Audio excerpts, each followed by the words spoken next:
Mademoiselle Madeleine Dalienne, je vous en prie, à votre Merci. tour. Bon, je vous avoue que je suis un peu stressée. Mais bon, Non, on n'est pas méchant. je pense que ça va aller Allez-y. quand même. Alors, je vais vous raconter ma vie. Je vais vous raconter d'où je viens.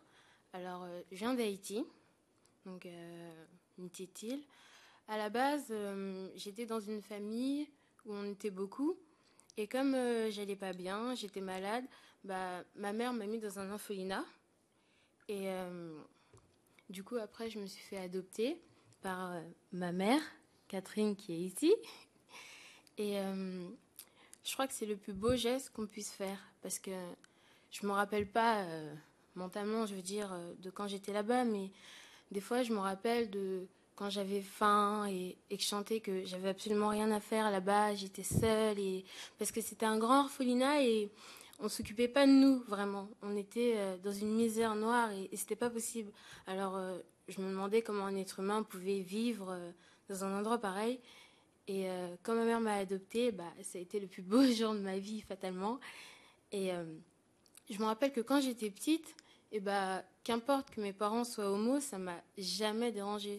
En fait, globalement, je ne le savais pas à me le répéter souvent, mais j'en ai pas vraiment pris conscience. C'était pas quelque chose qui me perturbait. Donc, il n'y a que quand j'allais en cours qu'on me posait des questions, mais c'était pas des questions indiscrètes ou méchantes. C'était juste des enfants qui étaient curieux et qui voulaient savoir un peu comment ça se passait. Mais oui, c'est comme tu disais, c'est il y a à peu près il y a 2 ans où on a commencé à me téléphoner en disant est-ce que ça va, vos parents sont homo, enfin, qu'il y a des choses comme ça. Mais c'était assez bizarre. Mais je voulais dire que j'ai 2 petits frères, Roger et Kenson, et si la loi ne venait pas à passer, ça me rendrait très triste parce que si jamais Valérie, ma deuxième mère, mourait, je serais séparée de mon frère Roger. Et ce serait quelque chose d'affreux parce que on a grandi ensemble, on a fait plein de choses ensemble, on a plein de souvenirs en commun. Je sais que la loi ne reconnaît pas mon frère comme mon frère, mais pour moi, c'est mon frère. On a tellement vécu de choses ensemble, ce serait tellement douloureux, surtout que mon frère vient aussi d'Haïti et a aussi été abandonné. S'il se faisait abandonner une deuxième fois, je veux dire, quand on est adopté, c'est une deuxième vie qui commence.